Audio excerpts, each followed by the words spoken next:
Bonjour à tous. Ici, je vais parler d'un sujet, du moins je vais affirmer quelque chose qui pourrait heurter la sensibilité de certaines personnes. Ou alors, je devrais dire qui pourrait heurter la susceptibilité de certaines personnes. J'affirme que la confiance en soi n'existe pas. Bon, c'est une manière comme une autre de pouvoir introduire un sujet en attirant l'attention par une affirmation qui va à l'encontre, disons, d'une certaine pensée collective. Alors, pourquoi je veux parler de ce sujet-là ? Je vais vous dire ça dans un instant. La confiance en soi, vous vous doutez, c'est dans l'air du temps. C'est pas la raison principale. C'est dans l'air du temps. On nous bassine, ou peut-être avez-vous aussi bassiné. Il faut avoir confiance en toi. Et confiance en toi. Quels sont les moyens pour avoir confiance en soi ? 3 techniques pour avoir plus confiance en soi. La confiance en soi se nourrit, et ainsi de suite. Et vous savez, j'ai pas mal baigné dans le milieu du bien-être, si milieu il y a, bien-être, psychologie, même spirituel, si encore une fois milieu il y a, New Age et compagnie, éco-communauté et ainsi de suite. Tout ce qui est de l'ordre des transformations et des changements humains et sociétaux. Donc, vous doutez bien que le terme confiance en soi est un des éléments fondamentaux du vocabulaire employé. C'est la raison pour laquelle j'aimerais nuancer cela en affirmant que la confiance en soi n'existe pas, ou plus précisément, les termes et la compréhension sont mal employés. Ce n'est pas ce que vous croyez, ou ce n'est pas ce que l'on croit, en général. D'ailleurs, on ne sait pas tellement ce que c'est que la confiance en soi. Parce que si on le prend d'une perspective extérieure, alors, ce que je comprends de ce que l'on comprend, c'est une personne qui n'a pas peur, qui a une sorte d'affirmation de soi. C'est une personne qui a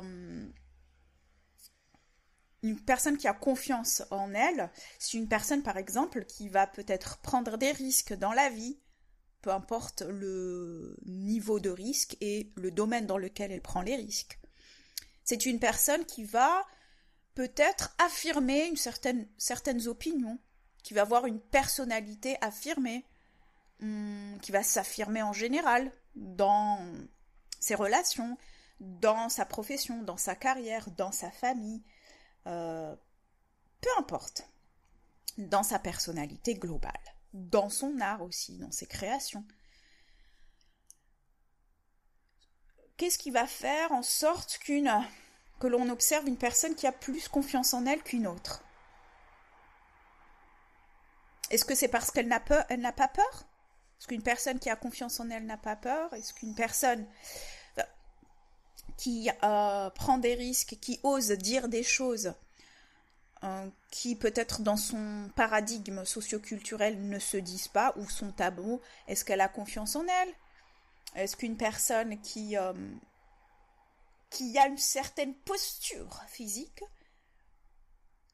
a une plus grande confiance en elle ? Puisqu'on parle aussi de communication non verbale, et ainsi de suite. Donc voilà un peu le magma dans lequel on peut se placer. Confiance en elle, c'est aussi une personne qui sait peut-être prendre des décisions pour elle, même si ces décisions-là ne sont pas forcément alignées dans la majorité de l'environnement ou du paradigme dans lequel elle se trouve. Mais avant tout, ce sont les termes qui m'intéressent. On commence par les termes, même si la plupart du temps, on essaye de faire en sorte que tout le monde comprenne les termes. Non, on va clarifier les termes. Enfin, je vais essayer de clarifier au mieux les termes selon la perspective que je comprends. Je vais prendre un peu de temps pour cela, car je trouve que c'est important. La confiance en soi, parce qu'on part souvent d'une hypothèse de base, c'est que je sais que tu sais. Non, je suppose que tu sais ce que c'est selon ce que je sais. Non, on va clarifier un peu mieux la communication, parce que je ne suis pas dans votre tête et vous n'êtes pas dans la mienne. Et la communication verbale, en l'occurrence, peut aider à clarifier les propos afin de partir sur des bases communes et pour éviter au maximum les mésententes ou les malentendus. Confiance et soi. Il y a 2 mots ici. Confiance, on va commencer par la confiance. Confiance, alors étymologiquement, je ne suis pas sûre. Il y a 2 possibilités. Il y a le fait que confiance, ça vient du latin confidentia. Alors je ne sais plus si en latin on prononce le T, se ou te. On va dire confidentia avec TIA à la fin, qui signifie foi. Ou disons, donc confidencia, ça vient aussi de l'influence de l'ancien français, fiance, qui est foi. Intéressant. Il y a une autre possibilité, c'est confidere. Confiance, fidere, c'est compter sur, c'est se fier, en fait. Compter sur, mettre sa foi, du coup, en quelqu'un ou en une situation, peu importe. Et con, si ma mémoire est bonne, en latin, ça signifie avec. Donc avec l'espérance, l'assurance ou le sentiment de sécurité d'une personne qui se fie à peu importe, elle-même, d'autres, à une situation, un gouvernement, peu importe. Ici, vous cernez, je pense, l'idée. Donc c'est remettre en quelque sorte la foi sans remettre à. Soit sans remettre à. Et quand je dis sans remettre, c'est quelque part peut-être remettre le choix de ses décisions à. D'une décision à. Ou la crédibilité d'une opinion. Peu importe. Donc on s'en remet à quoi? À qui? Deuxième terme, donc ça c'était pour confiance. Maintenant le deuxième terme, soit. Là par contre oui, ça risque d'être compliqué. Soit. Je ne vais pas rentrer dans la philosophie profonde ou dans les textes parce que le soi, c'est source c'est une source de questionnement et de réponse de l'être humain depuis assez longtemps. Qu'est-ce que le soi? Ça renvoie à des questions métaphysiques et ainsi de suite. Je vais essayer de le simplifier de la manière la plus précise possible. Cette manière-là, j'ai trouvé que elle divisait 2 soi. Elle distingue 2 soi. Donc, je distingue le soi avec un petit s, le petit soi, quelque part, et le grand soi, avec S majuscule. Le petit soi, je le considère comme étant la partie de nous-mêmes la plus visible, disons. C'est la personnalité, le mode de fonctionnement, les affects, l'attitude, le comportement, les schémas psychologiques, les systèmes de croyances, les préférences et ainsi de suite. Ce petit soi est en quelque sorte façonné, construit au travers de notre existence et qui est évidemment lié à l'environnement dans lequel nous avons grandi. Donc, et bien sûr des interactions avec cet environnement-là. Quand je dis environnement, on parle de l'environnement familial, affectif, l'environnement culturel, l'environnement intellectuel, l'environnement géographique, l'environnement naturel, et ainsi de suite. J'englobe tout cela dans le même sac. Donc, toutes les interactions que nous avons avec cet environnement-là, qu'il soit biologique ou social, socio-culturel.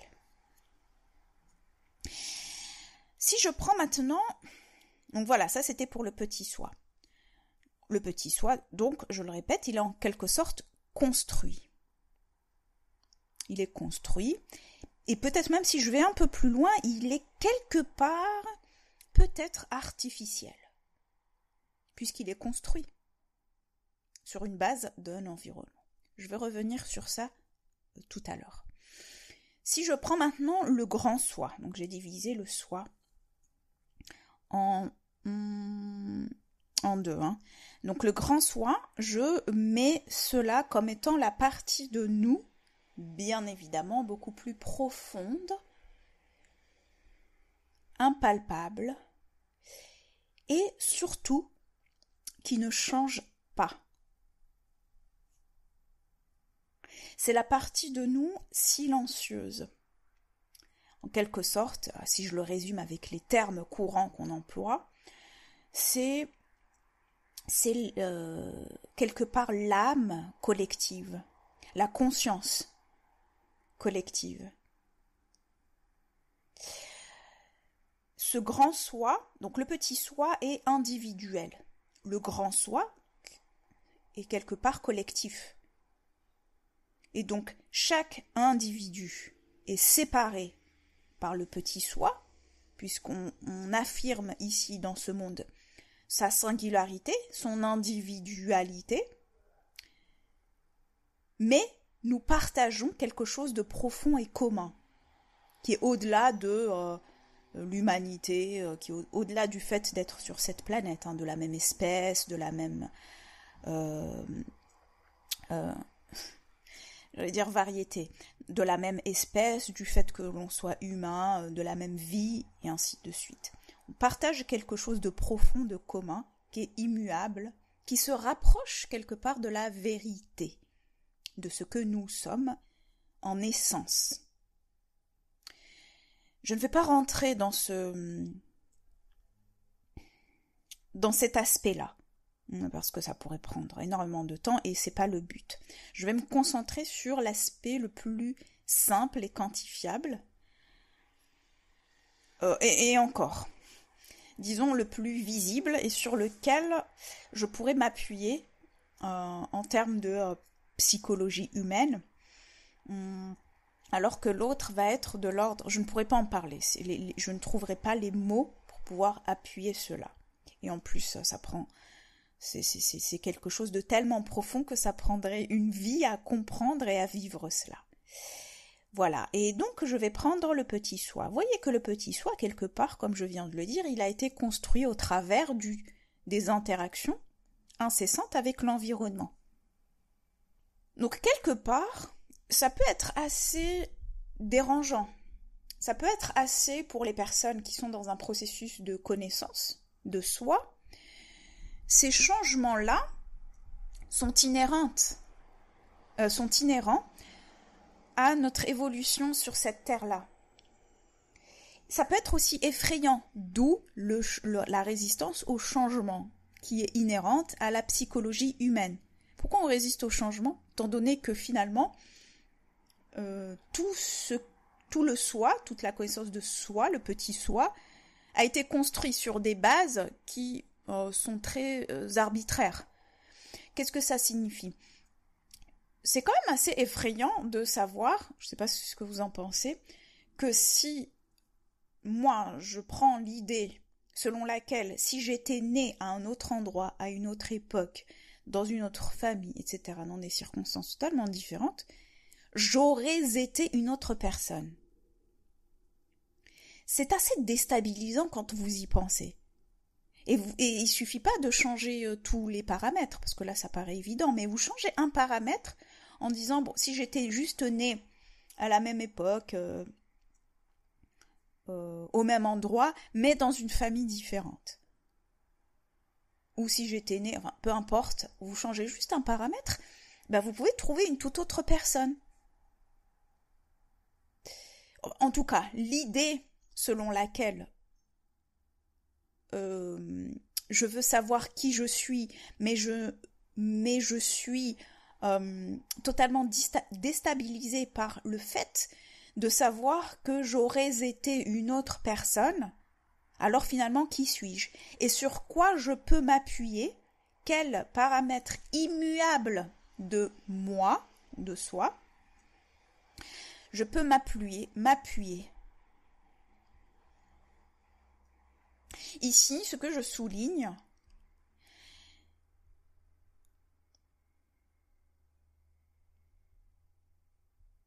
est l'objet d'enseignements beaucoup plus profonds, dont beaucoup ont la prétention de transmettre parce qu'ils ont lu des livres.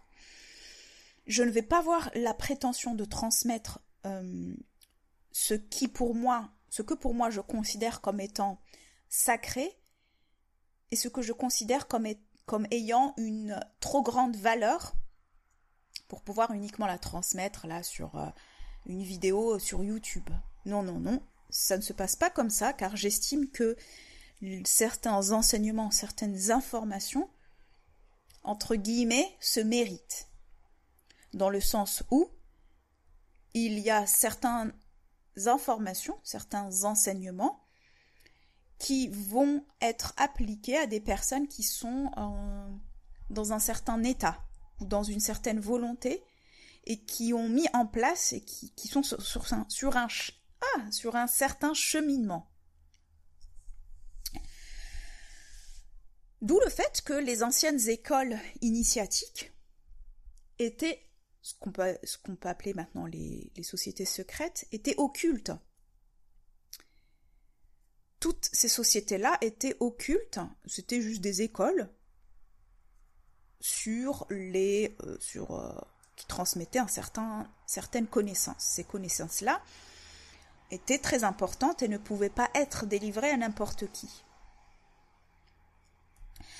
La preuve, le fait de délivrer des connaissances à une personne, enfin des connaissances très importantes à une personne, souvent c'est ce qui s'est passé dans l'Occident où les personnes, les Occidentaux, que ce soit les rois, les empereurs, ou même maintenant, aujourd'hui, on voit ça, aller en Orient, puisqu'à l'époque, l'Orient était source de savoir, de sagesse et d'enseignement que l'Occident ne maîtrisait pas. L'Occident, c'était plus une version matérialiste de la vie.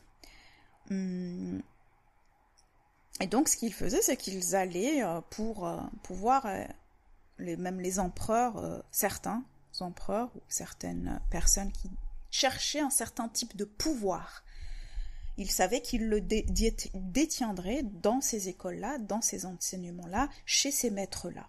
Ce qu'ils faisaient, c'est que malheureusement, ces enseignements étaient délivrés. Et que faisaient ces personnes-là, puisqu'elles n'étaient pas prêtes en termes de conscience d'elles-mêmes, et donc de ce qui est juste et non ou non. Parfois, ça peut prendre une vie entière. Parfois, même avec une vie entière, on n'y accède pas. Elles revenaient donc en Occident et elles en faisaient souvent commerce.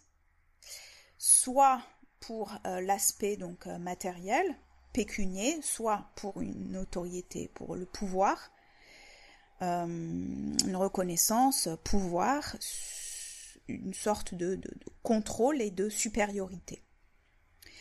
On le retrouve dans l'histoire, on le retrouve aussi aujourd'hui, de manière flagrante, aux États-Unis par exemple, où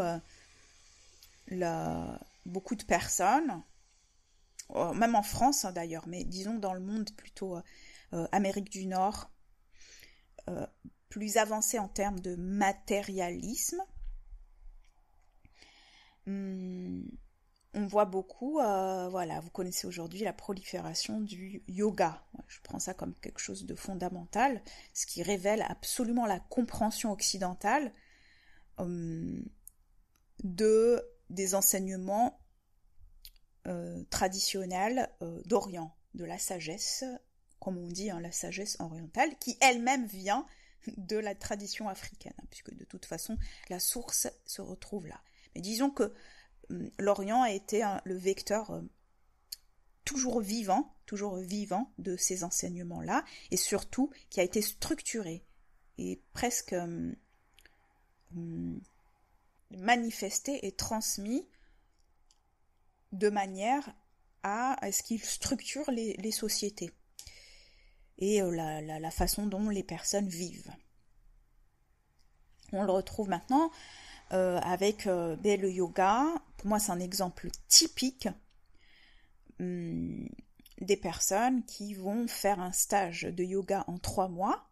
En 3 mois, ils deviennent profs de yoga et reviennent mettre en place soit des cours ou ouvrent une école dans leur pays d'origine, les États-Unis, Canada, France même, Angleterre ou je ne sais où, et qui transmettent le yoga sous forme de postures gymniques, d'exercices physiques en fait. Pourquoi pas?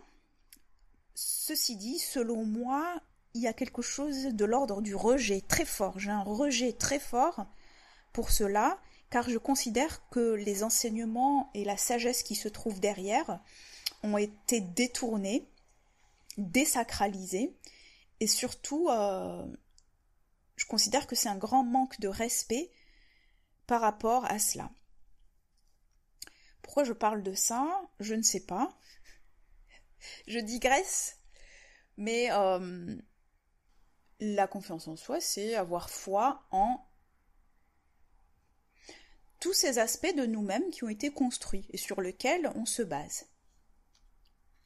Sur notre individualité, qui a ses forces, qui a ses faiblesses, qui a ses vérités, qui a ses mensonges, qui a aussi ses affects, ses désillusions, ses pulsions, sa vitalité, sa vérité, sa perception, mais aussi sa désillusion, ses lacunes,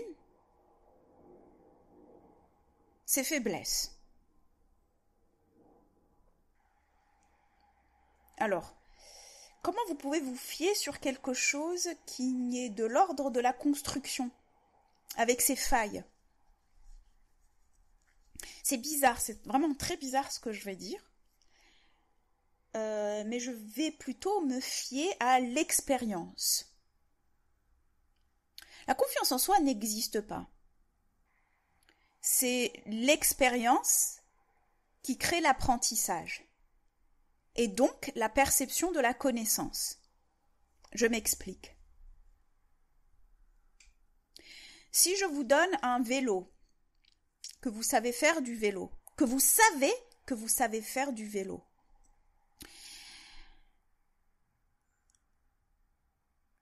est-ce que vous auriez confiance en vous en faisant du vélo ou pas?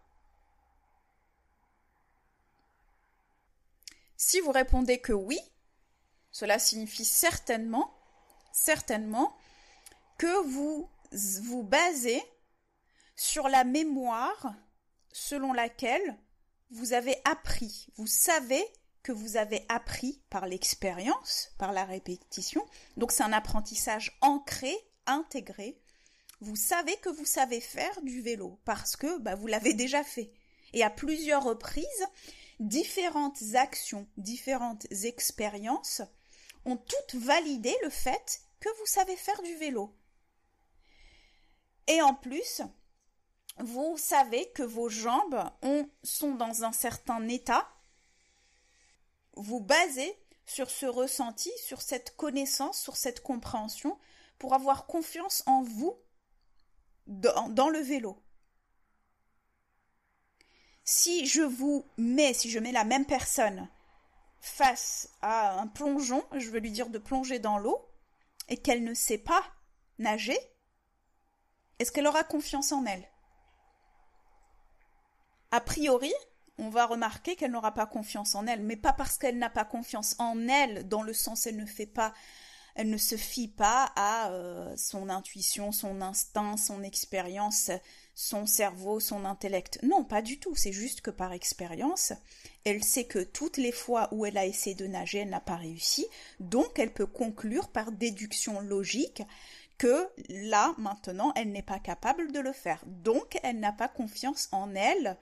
Et plutôt, plus précisément, elle n'a pas confiance en sa capacité de pouvoir nager. Ça, ce sont pour les choses physiques. C'est la même chose pour le reste. La confiance vient par l'expérience et par la répétition. Lorsqu'un apprentissage ou une compétence, disons, une partie d'une compétence a été acquise, il y a une validation intérieure qui fait que la personne, face à cette nouvelle situation qui se présente, elle va aller chercher dans son expérience passée dans quelle mesure elle a résolu cette situation. Elle sait qu'elle l'a déjà résolue, donc elle va avoir confiance en sa capacité de la résoudre à nouveau, étant donné que les circonstances qui se présentent sont les mêmes que lors de son apprentissage. Si j'ai déjà été confrontée à un conflit, un type de conflit qui se représente, et que par le passé j'ai pu le résoudre d'une certaine manière, j'ai plus confiance en la résolution de ce conflit. Donc j'ai confiance en moi. Finalement, j'ai confiance au fait que j'ai pu acquérir la connaissance, la compétence qui me permet de faire face à cette nouvelle situation-là, ou cette nouvelle personne, ou ce nouvel apprentissage. Lorsqu'une personne dit qu'elle n'a pas confiance en elle, par exemple en termes relationnels, ou dans le milieu du travail, ou peu importe, ce n'est pas qu'elle n'a pas confiance en elle. C'est que peut-être par le passé, elle n'a soit jamais été confrontée à cette situation-là, soit elle l'a fui, ou soit ça a toujours été un échec. Donc, on pense développer, donc par survie et par aussi déduction, le cerveau te dit « Ah, ici, tu ne vas pas aller dans cette direction-là parce que ça a été un échec préalable. » Les personnes qui sont souvent rejetées, imaginons lorsque vous êtes un enfant qui est toujours rejeté, on va prendre un enfant, puisque c'est là la phase vraiment de construction qui est très importante. Un enfant qui a toujours été rejeté pour un tel comportement, ou même pour lui-même, à votre avis, est-ce qu'il aura confiance en lui-même? Déjà, est-ce qu'il aura une estime de lui-même? Donc, en tant qu'adulte, si cette personne-là ne refait pas un travail sur l'origine de son manque d'estime d'elle-même, qui a été par exemple le rejet, alors il y a de fortes chances qu'elle possède tous les critères extérieurs, donc tous les comportements, toutes les attitudes extérieures qui montrent qu'elle n'a pas une bonne estime d'elle-même, donc qui n'a pas confiance en elle. Et voilà que le travail commence. Ce que je veux souligner là, c'est que ces éléments-là, il faut les analyser de manière personnalisée et systématique. On ne peut pas englober la confiance en soi dans quelque chose de général. Ça ne veut rien dire et ça n'a aucun sens. Une personne dans son environnement qui maîtrise parfaitement les codes de son environnement et qui a toujours évolué dans cet environnement-là a parfaitement confiance en elle. En général, oui. Mais vous ne pouvez jamais le savoir si vous ne la sortez pas de cette zone pour voir qui elle est et dans quelle mesure cette confiance, entre guillemets, persiste face à l'inconnu, face à une stabilité, face à quelque chose qu'on enlève de sa stabilité. Je sais pas moi, un deuil, une maladie, un événement en fait, un événement qui peut être déstabilisant. Parce que cette personne va toujours avoir confiance, ce qui peut être perçu comme un échec professionnel, peu importe. Voilà. Voilà, selon moi, la précaution à prendre lorsqu'on parle de confiance en soi. Est-ce qu'une personne, face à toutes les situations, peut avoir la même attitude face à cette situation? Ah, ça c'est la question. Maintenant, en général, si vous remarquez, si vous avez la chance de le remarquer, peut-être que vous-même vous êtes dans cette situation-là, plus à un âge jeune, nous sommes confrontés à une diversité d'expériences. Une diversité d'expériences, c'est-à-dire une diversité d'environnement, une diversité de personnes, une diversité de visions, une diversité même de rythme de vie,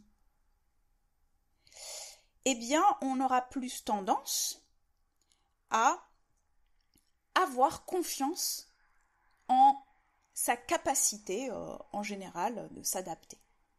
Pourquoi ? La réponse est simple, et en plus je l'ai donnée tout à l'heure. On a pu résoudre toutes ces situations-là à un certain âge.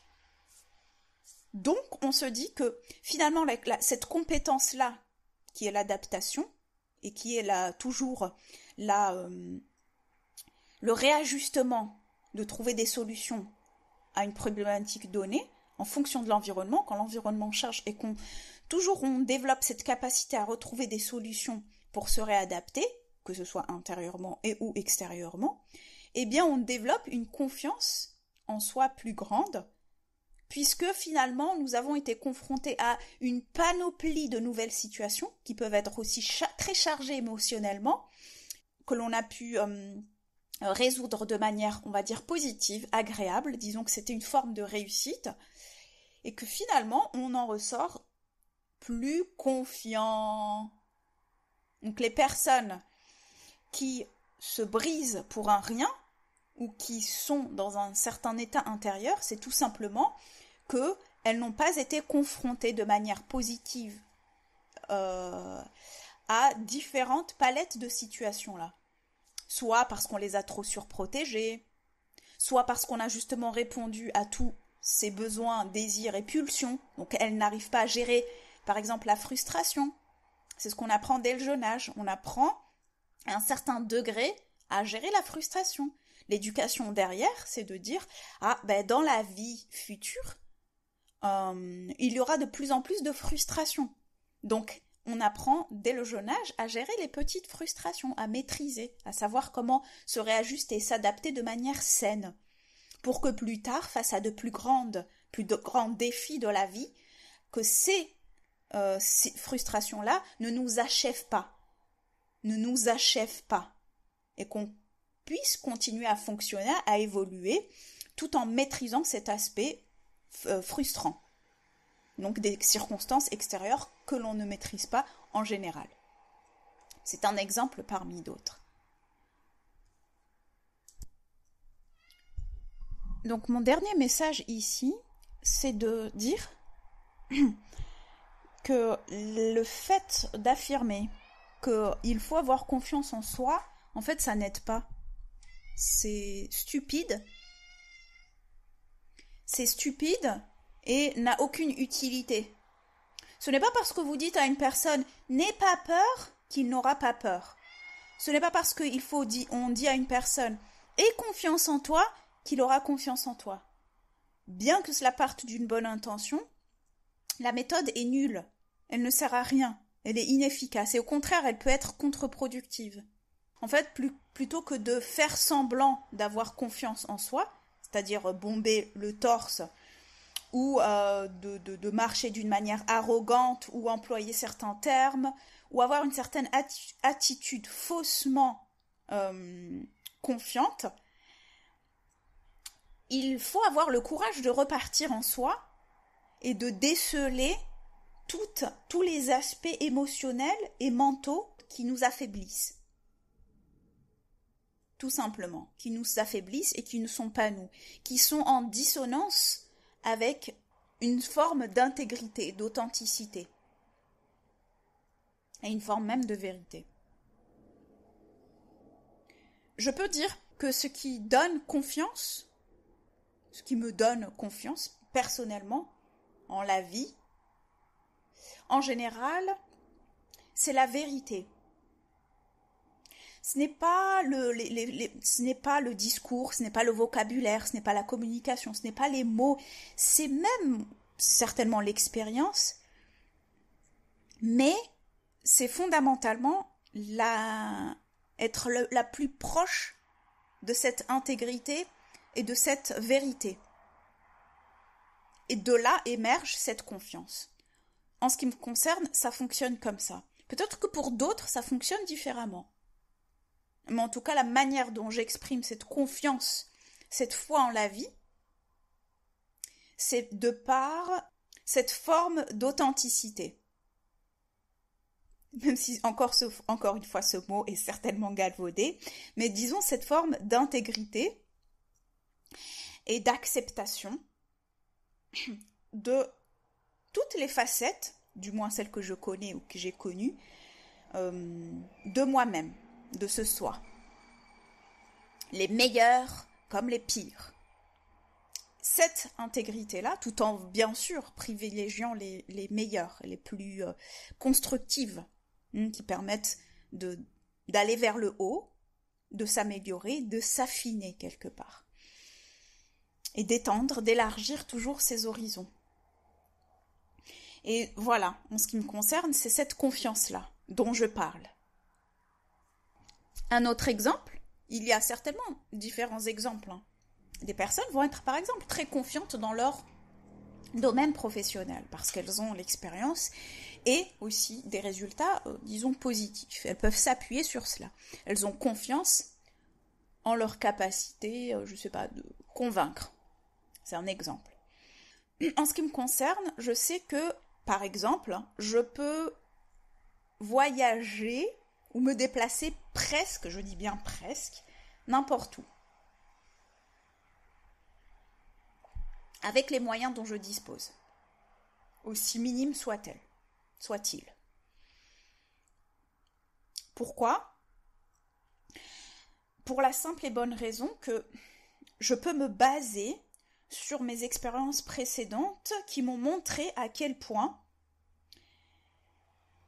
je sais que je peux m'adapter à pratiquement n'importe quelle situation ou environnement. Donc, je peux conclure que je peux résoudre, que je peux m'adapter. Quand je dis adapter, c'est trouver en fait sa place dans un certain environnement donné, même s'il est complètement à l'opposé. Je ne le connais pas, même si je ne le connais pas, que c'est totalement nouveau. Je peux m'adapter à une nouvelle situation parce que je sais que par le passé, j'y ai été confrontée. Donc, cela signifie que, par exemple, dans mes choix et dans les décisions, les craintes que je pourrais avoir, elles ne sont pas liées au fait est-ce que je vais pouvoir m'en sortir ou est-ce que je vais pouvoir survivre, qu'est-ce qui va m'arriver et ainsi de suite. Je n'ai pas ce genre de crainte puisque, de par les expériences que j'ai de, entre guillemets, survie, je sais que quoi qu'il arrive, il suffit que je ressorte cette capacité-là pour pouvoir m'adapter à n'importe quelle situation. Donc, je peux prendre un autre type de décision. Un autre exemple, je pense que peut-être que vous en faites partie, ce sont les personnes qui disent je ne peux pas voyager, qui me disent souvent je ne peux pas voyager si je n'ai pas d'argent.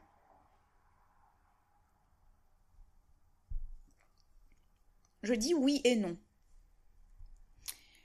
je dis oui à quel point ton aspiration au voyage, et d'ailleurs qu'est-ce que voyager et comment voyager, à quel point ton aspiration au voyage est grande pour pouvoir surpasser cette peur illusoire qui n'est basée sur rien, qui est juste liée à un manque ou une croyance. Ce que je dis par rapport à cela, souvent, déjà, premièrement, c'est qu'est-ce que tu appelles voyager, pourquoi tu voyages, et ainsi de suite. Parce que si l'appel est tellement fort, tu voyageras quand même. Ce que je dis, c'est que finalement, ce que je comprends derrière, c'est est-ce que je survivrai dans un environnement que je ne connais pas? Est-ce que je pourrais subvenir à mes besoins les plus primaires? Et dans quelle mesure j'accepterai la galère, entre guillemets, que je pourrais rencontrer dans un environnement que je ne connais pas? Ma réponse est la diversité des capacités. Puisque je sais que j'ai développé des capacités multiples et diverses et variées qui me permettent dans pratiquement n'importe quel environnement, je dis bien pratiquement, n'importe quel environnement, pouvoir échanger une compétence, donc c'est une transaction, échanger une compétence contre un besoin. Donc là, c'est la capacité d'apprentissage. Je sais que si je pars dans un environnement rural, j'ai l'expérience du travail de la terre, de la construction et ainsi de suite, de la vie rurale. Donc ça ne m'inquiète même pas. Je pourrais toujours trouver un moyen pour subvenir et pour échanger avec une personne contre des pommes ou un toit ou autre.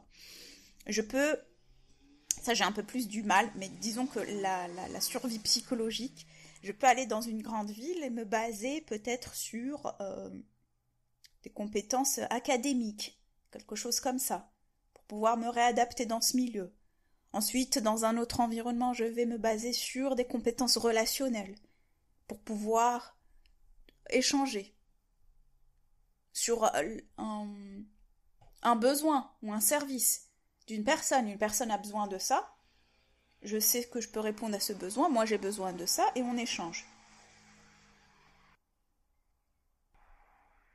Je pense avoir fait le tour de ce que je voulais dire. Encore une fois, j'ai un peu plus tardé que d'habitude, que ce que je voulais, que mon intention de départ. Et j'espère avoir pu transmettre de manière efficace et claire mon point de vue quant à la notion de confiance en soi. Prenez soin de vous et je vous dis à bientôt. Bye.